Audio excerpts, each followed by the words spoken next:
వర్గీకరణపై supreme court తీర్పు నేపథ్యంలో అసెంబ్లీలో ముఖ్యమంత్రి రేవంత్ రెడ్డి మాట్లాడుతూ మాదిగ ఉపకులాలకు వర్గీకరణకు వాయిదా తీర్మానం ఇస్తే గత ప్రభుత్వం సంపత్ కుమార్ను సస్పెండ్ చేసిందని 2023 డిసెంబర్ 23న ఉప ముఖ్యమంత్రి బట్టి విక్రమార్క దామోదర్ రాజనరసింహ అడ్వకేట్ జనరల్ను సుప్రీంకోర్టు పంపించారని, వర్గీకరణపై సుప్రీంకోర్టులో న్యాయ నిపుణులతో వాదనలు వినిపించారని, తెలంగాణ ప్రభుత్వం చేసిన ప్రయత్నం ఫలించిందని, వర్గీకరణపై సుప్రీంకోర్టు రాజ్యాంగం ధర్మాసనం ఇచ్చిన తీర్పుకు మనస్ఫూర్తిగా ధన్యవాదాలు తెలియజేస్తున్నామని తెలిపారు. వాళ్ళు పోరాటాలు చేస్తున్నారు.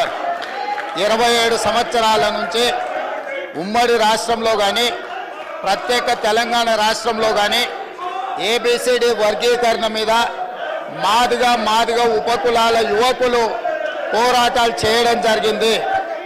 వారి పోరాటాల ఫలితం ఒకనాడు ఇదే శాసనసభలో మాదిగ ఉపకులాల వర్గీకరణ కోసం వాయిదా తీర్మానం ఇస్తే నాతో పాటు ఆనాటి శాసనసభ్యుడు సంపత్ కుమార్ను కూడా ఈ సభ నుంచి బహిష్కరించడం జరిగింది.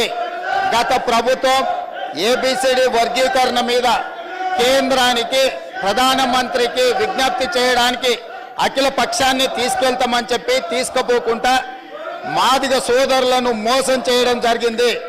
కానీ డిసెంబర్ 3, 2023 నాడు ప్రజాప్రభుత్వం బాధ్యత తీసుకున్న తర్వాత తక్షణమే మా ఉప ముఖ్యమంత్రి గారి సూచన మేరకు మాజీ ఉప ముఖ్యమంత్రి ప్రస్తుత మంత్రి దామోదర్ రాజనరసింహ గారి నేతృత్వంలో